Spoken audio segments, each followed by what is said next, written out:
Shalom, everyone, and welcome to the Middle East and beyond. I'm Barry Stagner, coming to you from a very turbulent Southern California. And I'm here, as always, with my good friend Amir Sarfati from the Lower Galilee and the beautiful Jezreel Valley. Amir, shalom. Shalom, Pastor Barry. We also have our own turbulence over here, but nothing like yours. I guess you guys always have it very photogenic one. Yeah, well, there's plenty of media in LA, that's for sure. So, Yeah. Amir, I was kind of going through our schedule for today, and I thought it's interesting. We've talked about this before that, Gaza and the war in Gaza is not really a prophetic event specifically. However, it's making major contributions to the precursors to the ultimate fulfillment of Zechariah 12:3. But we've got in the news today a major player in the last days scenario, especially of the Ezekiel war scenario, that seems to be crowding out or crowding their way, I would say, into the headlines, and that is with Iran. And looking at some of the things that have taken place, even what's happened there in Yemen is sending signals to Iran. And maybe you can bring us up to date on the recent Israeli Navy strikes in Yemen and how exactly that's communicating a message to the Iranians. Yes. So, in the early hours of this morning, two Israeli, very sophisticated, latest generation, uh, uh, basically frigates, which is warships or battleships, made their way down to the Red Sea. And from a distance of a few hundreds of kilometers, they launched precision guided missiles that hit the Hodeidah port and destroyed whatever they tried to reconstruct and repair from the last time. Now, this is a very unusual thing, Pastor Barry, because so far all the Israeli strikes in Yemen were airstrikes, and airstrikes are something very, very sophisticated, but also very, very complicated because it's not just the fighter jets that are flying almost 2,000 kilometers. We're talking about refueling jets. We're talking about reconnaissance jets. We're talking about rescue teams. All of these things are part of a super costly operation to which I guess the Yemenites are ready. What we did this time, we disguised our two naval boats, we disguised them to some maritime, I guess, commercial ships. They follow this super, I call it, busy maritime commercial lines. And when they reach a certain point, and they were undetected, of course, they launched those precision guided missiles. And there you go. We did it, and we went back. And the signal that we send to Iran is, first of all, if we can reach Yemen, we can reach Iran. It's the same distance. And the second thing is to Iranians, if we want to reach your nuclear sites, it's not just through the air. Prepare also for precision-guided missiles to come from other places. And we're not sure you can even identify them and recognize them and detect them. So I think it's a message to Iran. This time the memo was sent to the Yemenites, but at least now the Yemenites understand that we mean business and we can reach them in many different ways, not just one. And again, first time ever that Israel strike Yemen with precision-guided missiles launched from a ship and not from the air. Yeah, Amir, it's interesting thinking about how many of these countries love the military parades. They like to parade their hardware through the streets of major cities and obviously have the press there. I'd say this was a better show than any military parade to show what exactly Israel is capable of. And yet we do know that the Iranians are still continuing with their nuclear threats and the enrichment of uranium. And as their ideology stirs them up to this hatred of Israel, and then we do know that they are going to participate in that invasion from the north in the Ezekiel war scenario. But maybe you can bring us up to speed on what's been happening regarding these efforts to penetrate their nuclear facilities that are deep, deep, deep underground.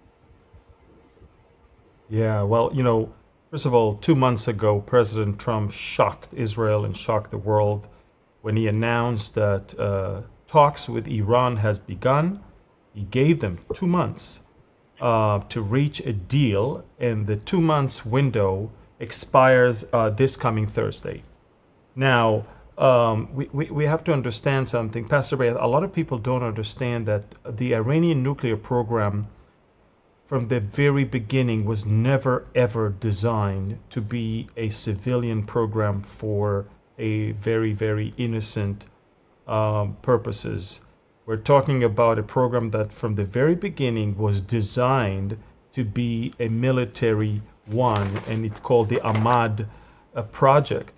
And again, what sets Iran's nuclear program apart from other countries is the fact that countries like Israel and maybe Russia and America and China and even France, we don't have jihadi ideology, and we don't hide things from the world. I mean, those countries, everybody knows they have weapons, and there's a reason for that, and that's it. We're not calling for the destruction of other countries and removal of them from the face of the earth. Iran is ruled by an extreme Islamic regime driven by radical jihadist ideology. And we know already, October 7th proved to all of us that when you have the ideology and the means, you'll never hesitate to use it. And in Iran's case, Iran, unlike Pakistan or other places, they truly mean business when it comes to wanting Israel to be vanished. Radical Muslim jihadist regimes like Iran that acquire the means and capabilities will always act on their violent ideology, and this is why, if you want any nuclear energy, fine, but nuclear weapon, you can't have that one. Now, a lot of people don't understand, Pastor Barry, that in order to have a nuclear weapon program, you need three major things. You need enriched uranium to weapon graded level.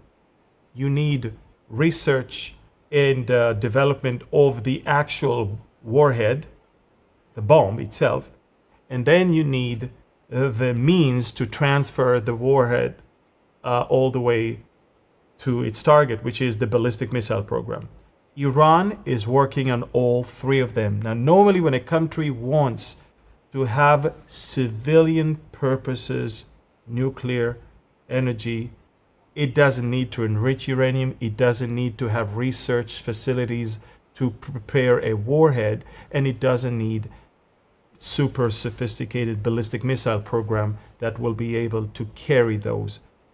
Iran doesn't have enemies. Let's face it. No one wants to destroy Iran. The only reason anyone wants to come against Iran is because Iran is posing a threat on Israel and other countries around. So the enrichment, the development, and the delivery systems are the three things that Iran has built. And they did it in a way that it will be very hard to attack.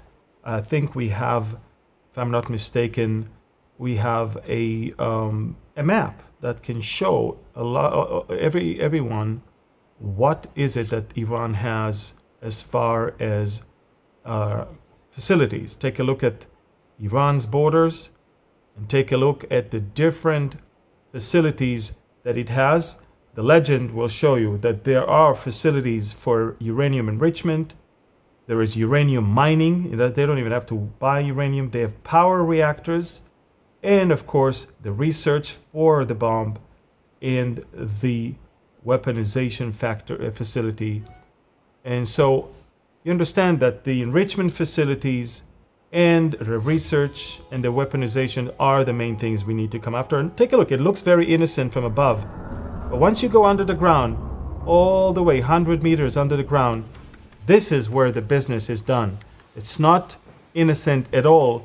And because it's not innocent, they have to hide it from the eyes of the world. They have to hide it because they don't want people to know about it. They don't want people to find about it. And they don't want people to attack and destroy it. And Rafael Grossi, the head of the IAEA, just said yesterday that, in fact, It's deeper than that. It's 800 meters deep. It's half a mile deep under the ground. We don't believe it's true. We don't believe it's true, but it is deep enough for you to need to have several rounds of bunker busting bombs. And the last thing I will say, Pastor Barry, and it's important that people understand, Israel or detected this whole nuclear program in 2002 already, and in 2010 we already began the attempt to destroy the Stuxnet, if you remember, the virus that we injected into their enrichment facilities that destroyed much of their centrifuges. Later on, we killed the head of the nuclear program, Fakhrizadeh. We actually stole the entire archive of the Iranian nuclear program from Tehran, and we eliminated all of their scientists. And in response, Iran escalated enrichment and missile activity, and we reach a point today where the IAEA admitted in a report published a few days ago that Iran has enough enriched uranium for 10 nuclear bombs. And so as we speak, the centrifuges are spinning faster and faster. More and more material that can be used for bomb is already at their disposal. And that is exactly why somebody has to pull the trigger, and it has to be very, very soon. And I'll be very honest with you, at this point, Israel is ready. We are prepared. We practiced that many times. And the only thing that stands in our way is the United States of America trying to reach a deal. And until they exhaust all the efforts, they don't want us to do anything at this point. Now, they can smell the coffee, the Iranians. They can understand that, on one hand, they cannot accept the U.S. terms. On the other hand, they don't want any strike. They can sense that the end is coming. And the Iranian Supreme National Security Council released this statement yesterday. Take a look, it's on the screen.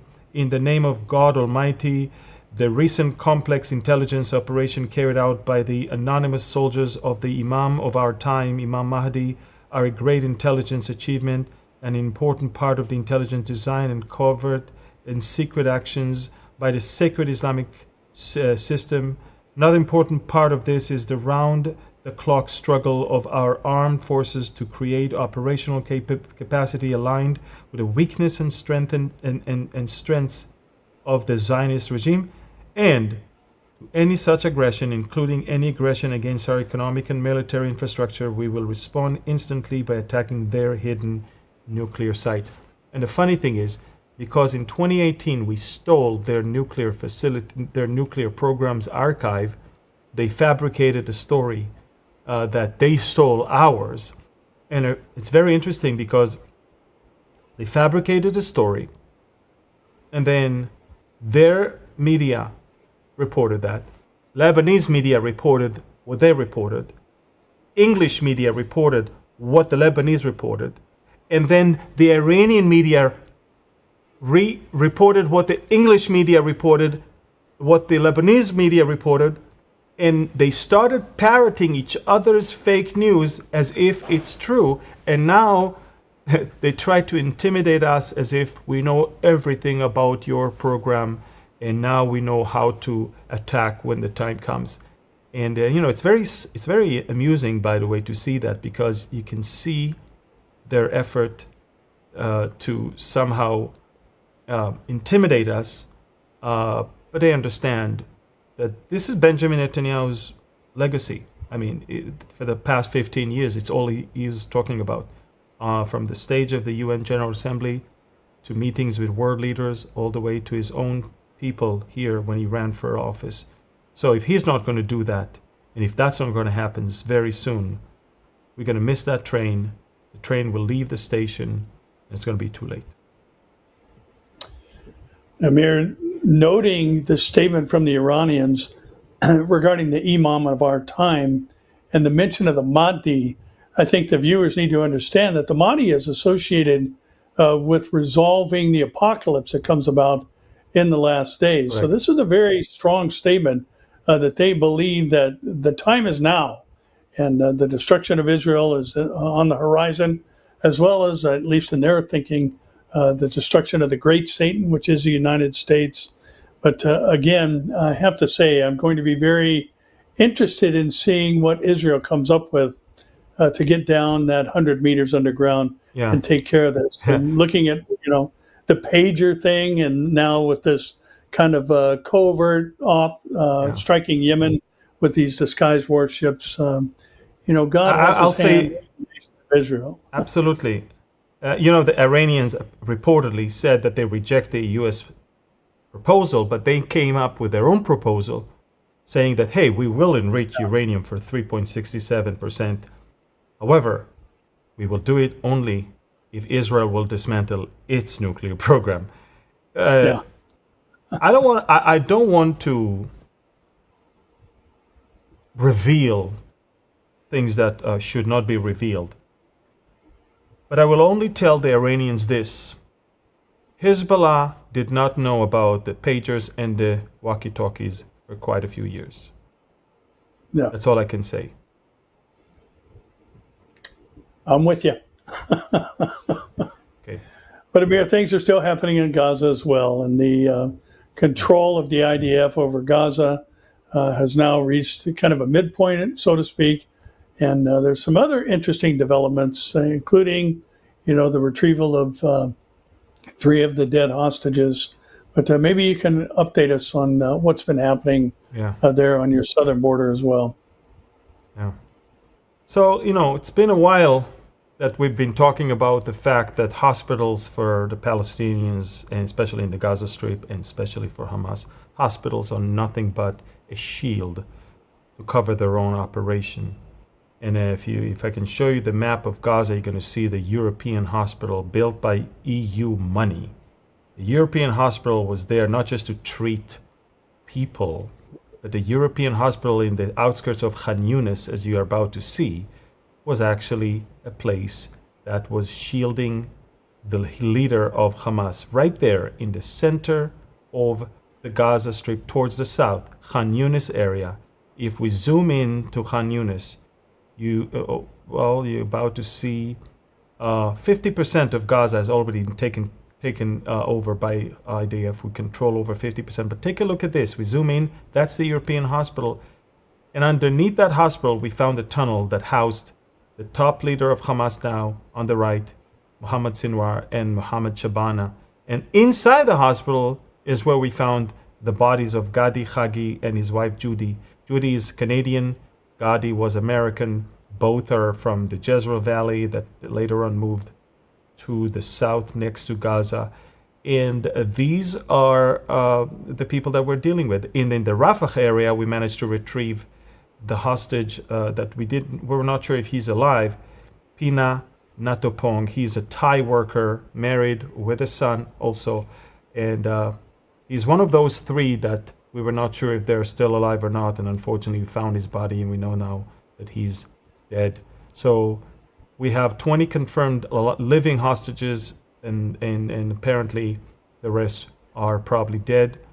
And as you can see, we're controlling 50%. We are moving slowly because there's so many things that we need to, watch over and stay away from. I'll give you an example, and I put that on my Telegram channel. People can see the link on the far end of the screen. Pastor Barry, in the last 24 hours, in many different incidents, we actually detected Hamas terrorists dressed like women, coming in and out of hospitals, coming in and out of displaced tents, dressed like women. You understand that what they do now is they risk all women there, because now you don't know who is a... I know that in the Western world, you don't know who is a woman, who is not, for other reasons. But in Gaza, now you don't know who is a woman and who is not, for the sake of, Hamas terrorists disguising as women. So this is what we have right now. We have to understand that unlike before, as we move forward slowly, but we also destroy everything above and underneath that has terror infrastructures. And people ask me, so why do you destroy so many buildings? I want to tell you something. Never in the history of planet Earth was there any location on planet Earth that every other house had infrastructures used by terrorists. These are not psychopaths. They are beyond psychopaths. Every single penny, every single cent that flowed into the Gaza Strip went to create tunnels, shafts, weapons, ammunition, and preparation for October 7th.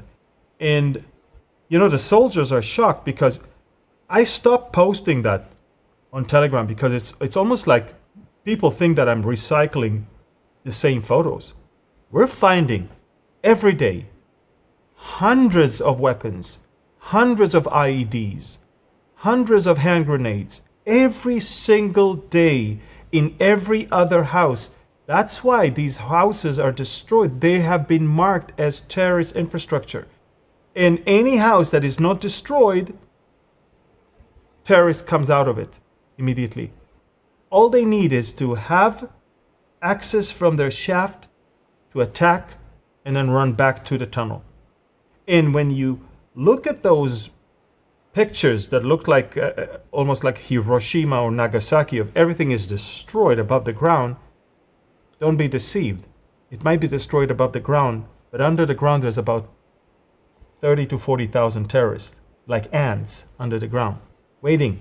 Where do we pop up from, attack, and run back? This is how it is.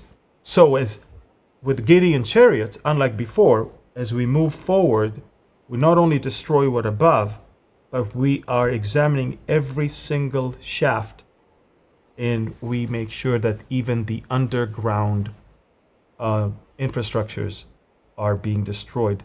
And as you said, not only that we retrieve dead bodies of our hostages, but we also retrieved the body of the leader of Hamas, Sinwar, and one of his top leaders, Shabana, the commander of the Rafah brigade, and quite an interesting thing as we move forward. Hamas is getting less and less organized.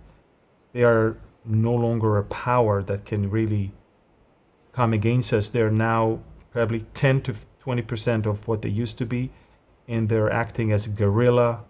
They're robbing, looting things, but they don't govern anymore. That's it.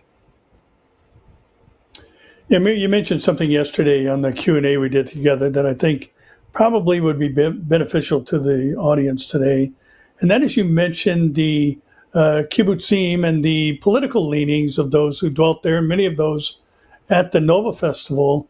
And maybe you can talk a little bit about that, because I think this feeds into what we often mention, and that the Hamas members who carried out this and the others like them are simply demonic. There's no other way to look at it, when they're kind of, in a way, were attacking a support base through what they did on October 7th. Maybe you can let everybody know exactly what you shared yesterday. I thought that was great.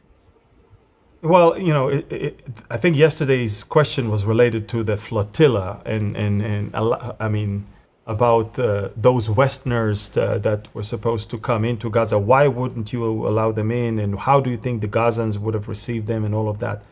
And I said, about more than 10 years ago, a 35-year-old Italian peace activist also made it to Gaza. And he was brutally murdered by the Gazans. I mean, he was a peace activist. He was pro-Palestinian. He came to help them. He came to protest on their behalf, and they brutally killed him. And why? Because he's a Westerner. Because he's not a Muslim. He's not a fanatic like them. He's not Arab. He's not one of them. And God forbid, this man that represents everything they hate is now here to set the wrong example to our own people. So, and that's exactly what would have happened to them. And again, as you just mentioned, most of the people that were slaughtered in the kibbutzim near Gaza are actually peace activists, are actually supporters of the Palestinians and the cause of the Palestinians and the cause of a Palestinian state. These are the people that help them getting medical treatment in Israel, driving them, supplying them with job and food and clothing and everything. These are their best friends among the Israelis. And they had no problem invading into their territory, calling the kibbutzim settlements, and bragging to their own family members, I just killed a settler. I just killed a mom, a dad, and the kids. I killed 10 Zionists. You know, for them, we're all Zionists, we're all settlers, regardless of the political inclination of the people, regardless whether we're pro-Palestinians or anti-Palestinians. Who cares? When they raped the woman, they didn't ask the women if they're pro or anti-Palestinians. None of the people that came to the Nova Music Festival made any political statement. In fact, they were all peace-loving people who came just to dance, and they were brutally raped and butchered and murdered and burned alive. This is who we are dealing with. These are monsters. And when Greta and all of her friends, when we seized the control over that stupid selfie flotilla, and by the way, we did it so elegantly and so peacefully. I mean, they tried to make their way from Catania in Sicily all the way towards the coast, along the coast of Turkey, all the way down next to Crete. And Israel seized control, and instead of shooting them, we gave them water, we gave them sandwiches with pastrami, and we escorted them to the port of Ashdod, and Greta was already on the plane. She already landed in Sweden, but not before. She told the whole world she was kidnapped, she's a hostage. She threw her phone to the waters of the Mediterranean. Pollution, remember? All of them threw their phones away. And all for what? In their boat, there was less food than one truckload of aid, and we're getting hundreds of truckloads of aid every day. You think they needed what she had on the boat? Half of it probably was eaten and consumed by these people. It was all a stunt. They don't care about people. They don't care about real, no one talks about the Sudanese, no one talks about the Yemenis, no one talks about Nigerian Christians, no one talks about people massacred in Congo, because it's not about the suffering of the Palestinians. It's about anti-Semitism. They hate the Jews. And so if it's with the Jews, it will make the news. And no Jews, no news. And that's it. And she's disappointed because there was no provocation. The Israeli soldiers did not brutally and violently take over their ship. Instead, she received pastrami sandwich. By the way, she was super happy. She was smiling when she received the sandwich. And she forgot she's vegan. She even forgot that, it's wrapped with plastic. And she forgot that she's not allowed to fly. And she was on the plane this morning, all the way to France and from France to Sweden. And it's so ridiculous that even the Swedish government said, we don't want to take care of this one. It's not our problem. And that she was, as you can see, she was spotted on the flight, El Al flight to Paris, sitting there thinking, what have I done? And as I said, the flight is on us, but the shame is on her. Amir, this underscores the fact why we encourage people to subscribe, like, comment, and share, because we are fighting a battle against misinformation. And for this young woman to get in front of the media, make a declaration that she's been kidnapped, with a lot of people, that's going to get some traction. So, a lie only has one enemy, and that's the truth. And so that's why I think this program is so important, and it's so important for us to fight together against all of this spread of lies and deceit and anti-Semitism. And you can do that by subscribing to both of our channels, liking and commenting. If you only comment about where you're from, that's awesome. We love seeing people from all over the world comment. But please do so, because this is so vitally important at such a time as this. And Amir, talking Pastor about Barry. this, Yes. Just before we move on to another subject, I want to show you something very interesting. I want to read to you the comments of Hamas and the Houthis and Islamic Jihad in Iran and Turkey for the flotilla seizure. So Hamas says, we strongly condemn, this is an act of piracy, this state terrorism. Islamic Jihad, we fully stand in solidarity with the passengers of the Medellin ship. The Houthis say we condemn the Zionist actions against the civilian ship. Iran says seizing a ship is from a form of piracy, and Turkey says this is violation of international freedom. So Hamas calls for the release of detainees. Islamic Jihad opposes abductions. Houthis opposes harm of civilian ships. Iranian explains why ships must not be seized, and Turks talk about terrorism. People in glass houses should not throw stones. I mean, if you think about it, what Hamas does, what Islamic Jihad does, is abducting and torturing. Houthis are attacking civilian ships. Iranians are seizing ships also. And Turkey is using terrorism against its own people and against other people that are daring to say anything bad about them. So, irony has committed a suicide. Unbelievable. Yeah, and should this ship have reached shore, you would have had either murders and hostages. And again, it's just so strange to thinking of so many in the world to buy into this, to listen to Hamas, to listen to the Houthis, to listen to Hezbollah. And again, Amir, we live in such a bizarre time where the technology of today is really driving things forward. But, it was curious to me, Amir, thinking about this face of climate change and now this face of the Palestinian cause. This is a young woman who became famous for losing her temper during an interview and screaming at people, how dare you, and saying, things much like Al Gore started with, the world's going to end, sea levels are going to rise, all this other nonsense that's related to the climate change movement. But it reminded me of Isaiah chapter 3, where the Lord talks about the time when he arises to shake the earth. He says, I will give them children for their princes. In other words, I've always looked at that figuratively, but with Greta Thunberg rising up and leading the charge in the eyes of so many people, I think there's a literal component to that as well. Here we've got a kid who's driving the narrative and people are following after her. And, she was really the one, the main person that was on this ship.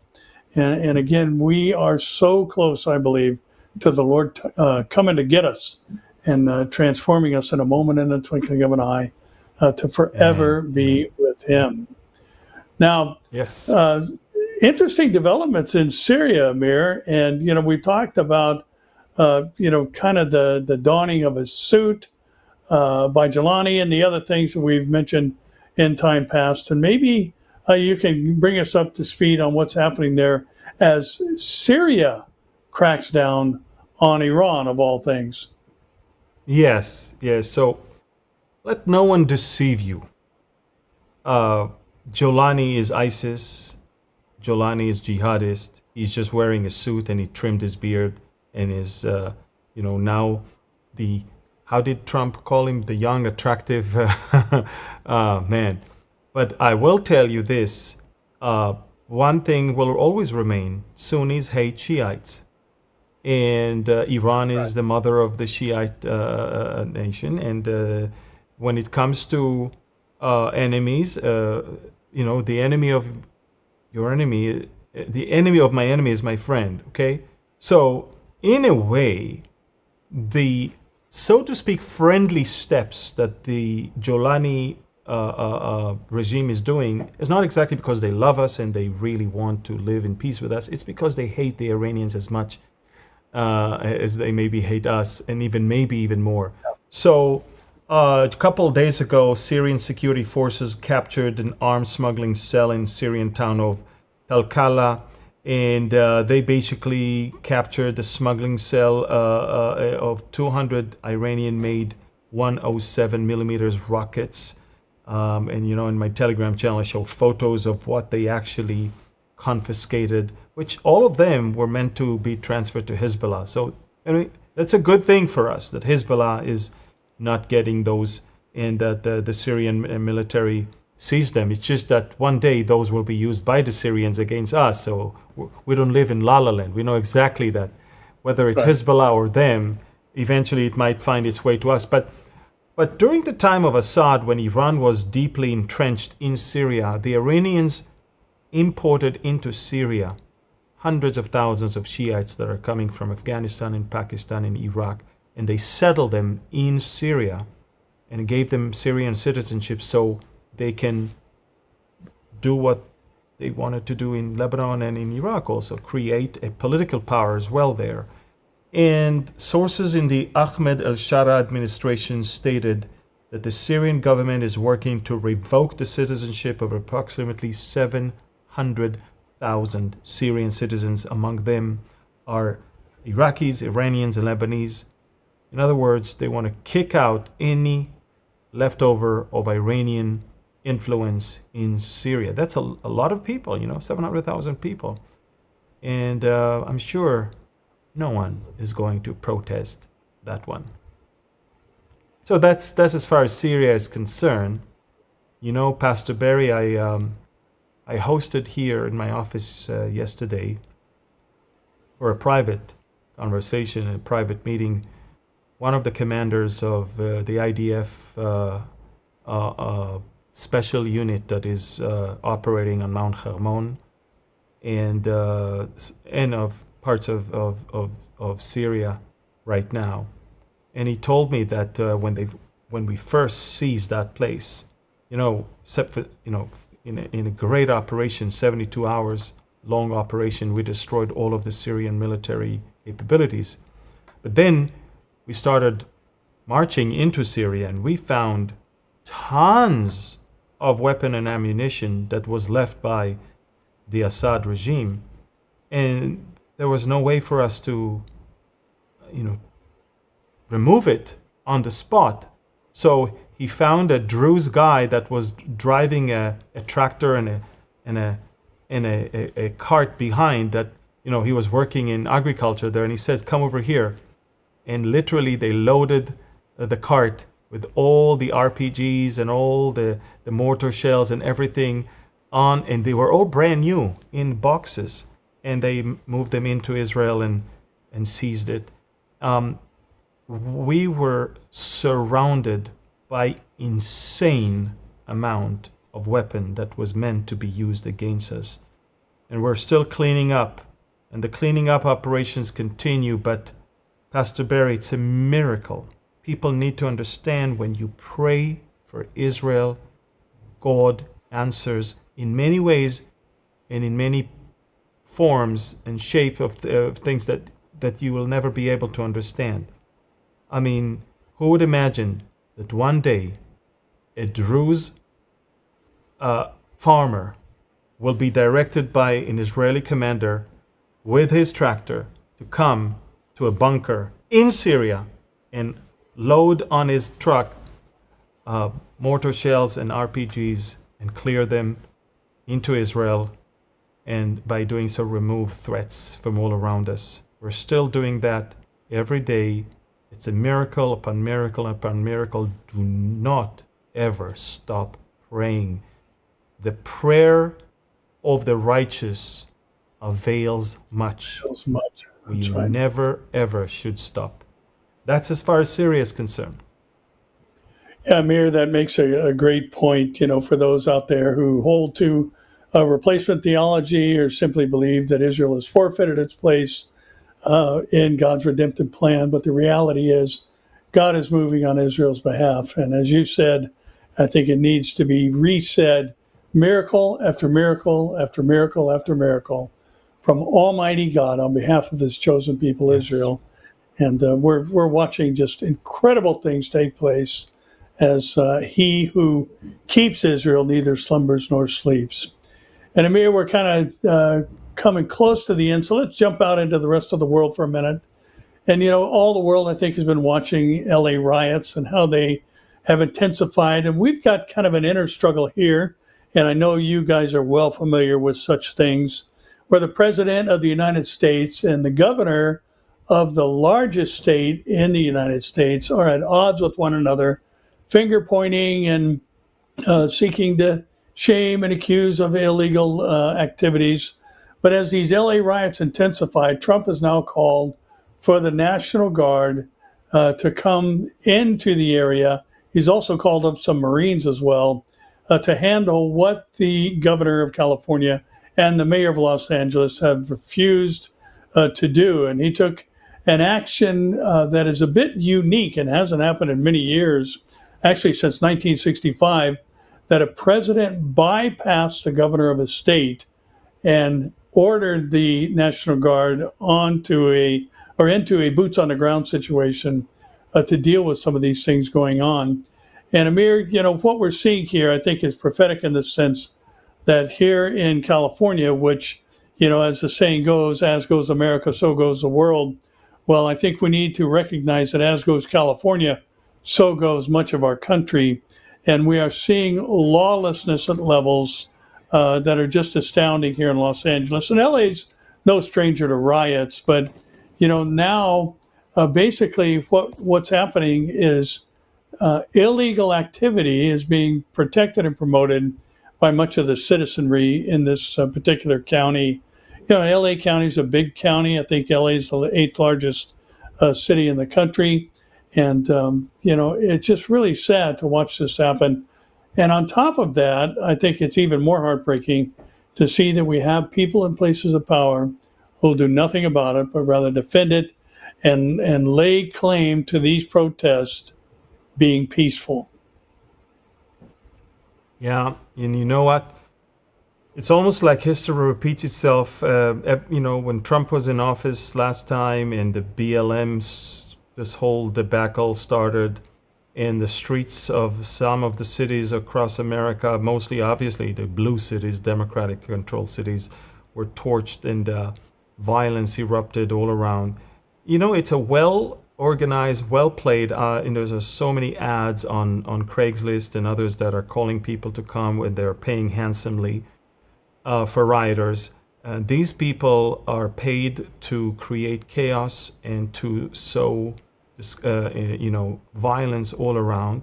It's, I'm always amused by how they use the term peaceful protest when behind them there's burned cars, and when they loot stores and beat up people and try to kill policemen and National Guards. I think that many Americans wake up to understand that, especially in LA is just packed with not just illegals, but with criminals that are now taking advantage, and under the guise of anti-ICE protests, they are actually committing crimes such as stealing and looting and burning and killing. I mean, it's everything but peaceful.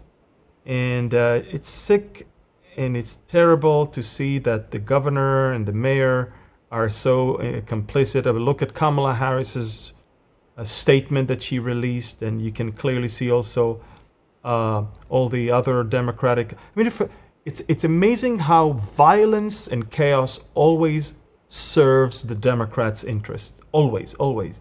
Anything that has to do with the good, the law-abiding, and patriotism, securing your border, providing jobs, anything that has to do with good future, loving your country, loving your family, loving your children, all of that is foreign to them. And in such woke ideology, it's easy to also grow anti-Semitism and then protest against Israel. And they don't understand. We are vomiting as a society here in Israel. We vomit all of these people right now. I mean, hundreds of thousands of Israelis are fighting right now for our existence. And we're not putting up with all of that anymore. This is it. Yeah.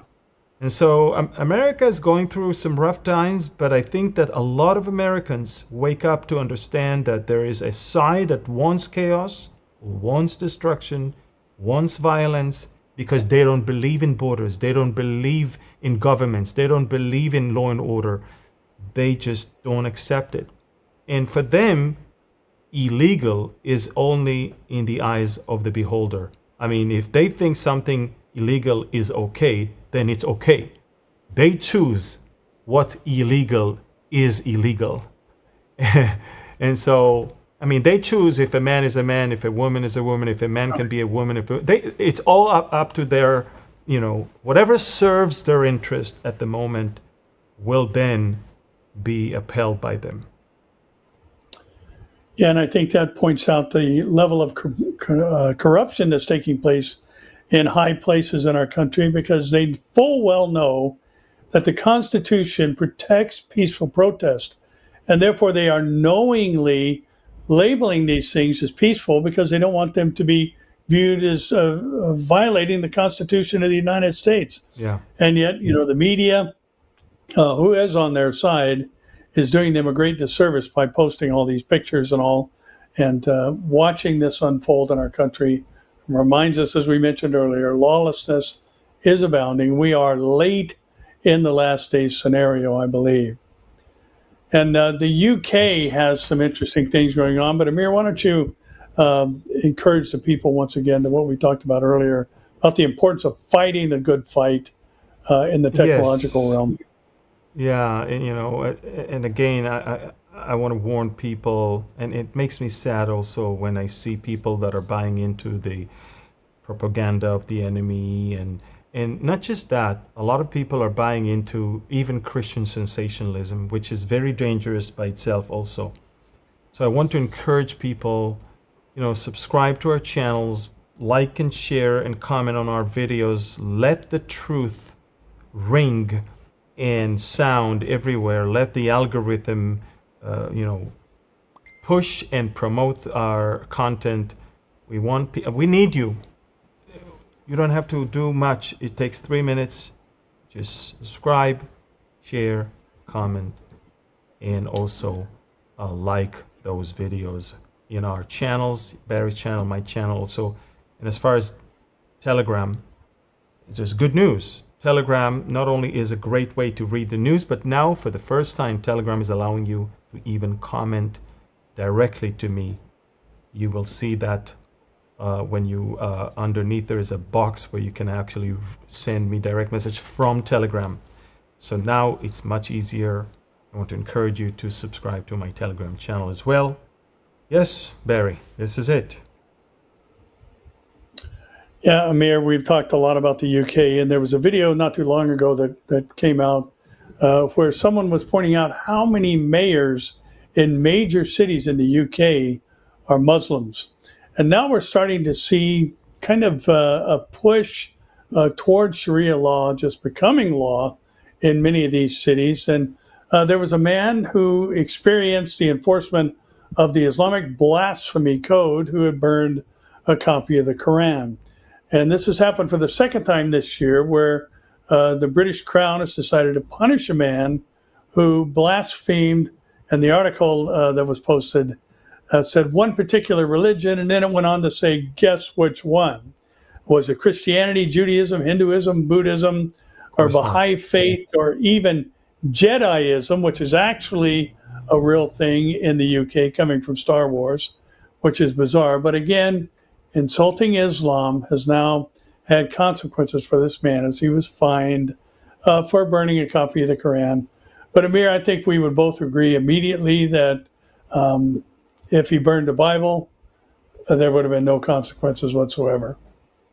Yeah. If you burn churches, if you burn Christians, I mean, literally, all over the world, no one cares. Christianity is being persecuted right now more than ever before, and no one says a word. And every time, even in America, but also in Britain, every time somebody wants to condemn anti-Semitism, he will always make sure that he condemns anti-Semitism and Islamophobia. It's the bundle, okay? Although it's the Muslims that are actually the anti-Semites, he feels the needs to say, we cannot have this and this, as if anyone has Islamophobia. No one has Islamophobia. People have a problem with the incompatibility of Islam with Western civilization and Western values. I mean, come on, let's face it. You go to Saudi Arabia, you understand there's not a single church standing there. You cannot preach the gospel there. You cannot read openly from the Bible there. You cannot share the gospel with anyone there. And the world will be okay. And no one is going to say that Saudi Arabia is a pariah regime. But when you go to England, to Hyde Park, to Speaker's Corner, try to open your Bible. Try to say any word against anything else. You know what? You don't even have to say anything against anything. Just read from the Bible. It will be enough for them to arrest you. Just quote John 14, this is where 6. Exactly. So as far as I'm concerned, we've reached a point where people, people prefer the perverted things and they don't want to hear the sound word, the sound doctrine. And you know what? Pastor Barry, I think that I honestly believe that immigration, the uncontrolled immigration, and the fact that there is now cultural war that is happening in America, but also in Western Europe, I think that will be the chaos that will usher the rise of the Antichrist eventually from Western Europe. I can see that.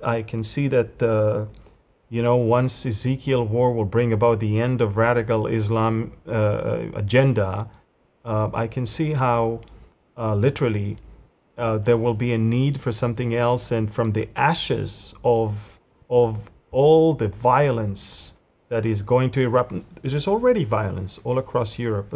Even in Northern Ireland right now, there's a lot of chaos of people that are going out to the streets against the uncontrolled immigration.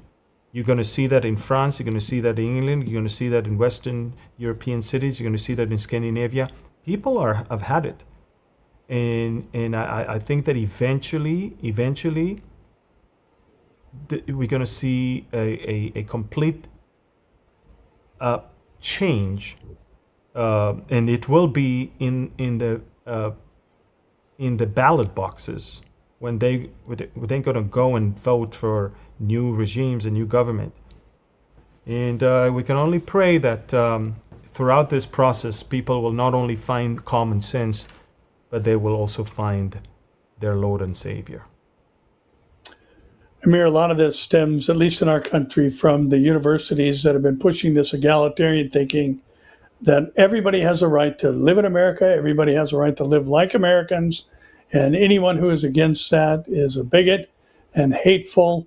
And, one of the things I think that we need to make mention of is that, this big push where everybody has the same thing, or like the World Economic Forum and Klaus Schwab presented, you'll have nothing, and you'll own nothing and be happy. And as you mentioned, the Antichrist coming in and bringing about the pseudo peace that begins the tribulation. It is interesting that what follows is everybody's going to have the same thing, which is nothing. They're going to have nothing to eat. They are going to have to spend a whole day's pay for a single meal for a single person, according to the rider on the third horse of the Revelation 4 horsemen of the apocalypse.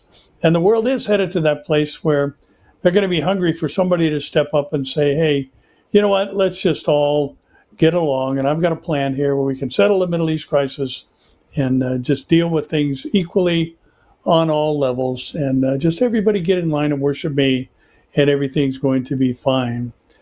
Well, Amir, we're coming up to our last couple of minutes, and I love this tradition that we have to end the program. And I know many people have commented online that they are always blessed to hear the Aaronic blessing. So why don't we wrap things up with that, and then you can have some closing thoughts. יברכך אדוני וישמרך, יאר אדוני פניו אליך ויחונקה, יישא אדוני פניו אליך וישם לך שלום. The Lord bless you and keep you. The Lord make his face shine upon you and be gracious to you. The Lord lift up his countenance toward you and give you his shalom. In Yeshua's name, amen.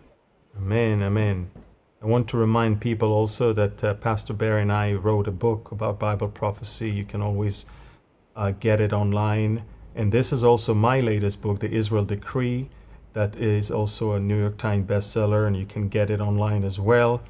The book that Pastor Barry and I wrote is called Bible Prophecy, The Essentials. You can also find it online on Amazon and on other platforms, on Barry's and mine. And I want to encourage you to stay close to the Word of God and stay close to the promises of God. Hold on to the good things and stay away from sensationalism and fake news. Thank you, Pastor Barry, for being here with me today. Please share this video with as many people as you can.